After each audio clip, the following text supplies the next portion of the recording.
ngo kuva ndi umwana nabonye Imana ikora, nabonye Imana itaba, ngo none ndashaje. Nta mugororotsi yashinze intambuko ziwe mu mwami ngo yigeze ahebwa na buhoro buhoro.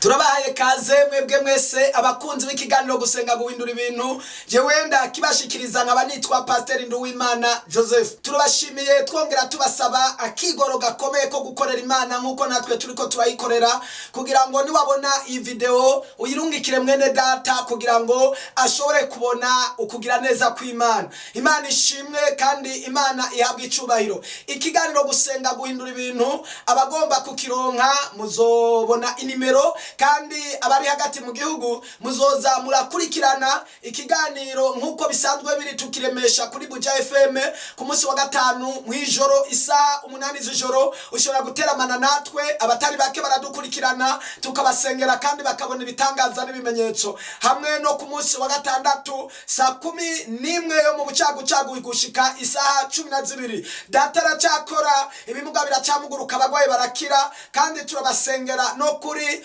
telefone no kuri radio bagakiriraho. Intahe zirahari, ushobora no kuburi kure mu gihugu cya kure, ijambo ry'Imana rirashobora kugushikira. Ronderera kuri Facebook wandike Pastor Nduwimana Joseph, no kuri YouTube urashobora kubona ibitangaza n'ibimenyetso, hanyuma ukadutera kama aho woba uri hose tukagufasha gusenga. Imana iracakora, iracari ya yindi. Bibiliya ivuga ngo uko yamye ejo n'uyu munsi niko ikiri. Imana nishimwe. Rero dusoma ijambo ry'Imana tumaze kumwanya cyangwa igihe, kandi ryanejereje umutima wanje. Ni ryarindi ijambo ry'Imana turiko turasangira dusoma hariya muri Zaburi gice cyaho ni 37. Ico gice cyarubase umutima wanje mu rwego rukomeye, uhereye kuwa murongo wa 23 na 24 mbere na 25. Umurongo waho wa 25 waranejereje cyane. Uvuga ngo Dawidi yariko aravuga ngo iyi ntambuko z'umuntu zishigikiwe n'Uhoraho. Imana ishimwe. Nararyohewe nongera ndanezerwa cyane. Iyi ntambuko z'umuntu ngo zishigikiwe n'Uhoraho. Imana ishimwe, Imana ishimwe, Imana ihabwa icubahiro. We yavuze ngo kuva ndi muto ku murongo wa 25 ngo none ndashaje, ngo sinigeze mbona ngo umugororotsi yahebwe. Imana ishimwe. Umve Dawidi umukundwa. Dawidi ari mu bantu intambuko ziwe zari zishigikiwe n'Uhoraho. Ibitangaza n'ibimenyetso yakoreshejwe nuko intambuko ziwe zari zishigikiwe n'Uhoraho. Nimba yarabivuga yari yarabibonye avyiboneye ko yari uwa mbere wo kubishingira intahe. Igihe kimwe Imana iramutabara idubu ari mu gahinga, atancuti, atamugenzi, atamubanyi ashobora kumutabara. Mugabo kubera intambuko ziwe zari zishigikiwe n'Uhoraho, muri ririya shamba, muri kariya gahinga, Uhoraho yamuba hafi akamugobotora mu menyo y'idubu, akamugobotora mu menyo y'intambwe. Kubera intambuko ziwe zari zishigikiwe n'Uhoraho. Imbere ya Goliyati, mbega hari ikindi cyatuma Dawidi ahagarara imbere ya Goliyati? Yari yaranesheje abantu bakomeye cyane, abagwanyi bahambaye cyane, yarabariye umutima, yarabatraumatije, mbere no guhunga barahunze. Ariko Dawidi umwana muto, kubera yarashinze intambuko ziwe zishigikiwe n'Uhoraho. Mene data, ushigikiwe n'iki ga nshuti? Ushigiki intambuko zawe wazishinze hehe? Ubuzima bwawe n'ubugingo bwawe n'imibereho yawe na kazoza kawe wagashinze hehe? Ushobora kugashinga ahantu ho ku musenyi, ushobora kugashinga ahantu gadafatika, ariko nagomba nakugira inama, Uhoraho wari ukwiye kumushingamwo ubuzima bwawe bwose. Iyi ntambuko z'umuntu, haleluya, zishigikiwe n'Uhoraho. Bibiliya ivuga ngo icyo azosaba cyose kizogenda uko nyene.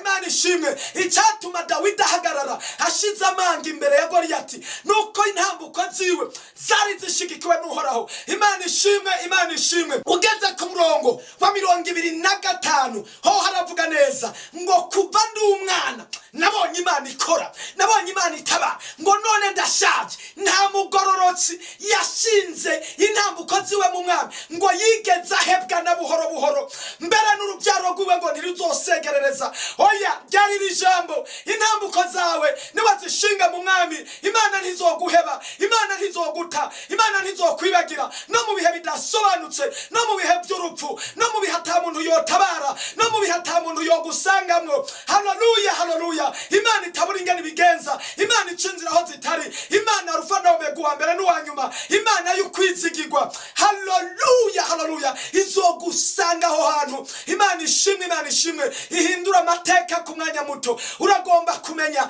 abantu bashigikiwe n'intambuko z'Uhoraho, intambuko zabo zigashikirwa n'Uhoraho. Kurikira intahe mukundwa, ubona ukugira neza kw'Imana.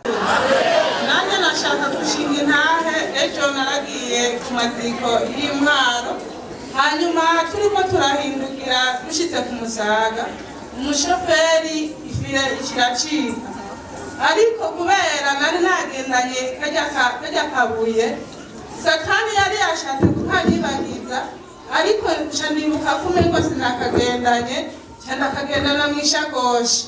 Hanyuma umushoferi amaze kuvuga ko ifire icitse, ndibwira ati ndazi ngaha turi kumwe na Yesu, nta na kimwe tuza kuba.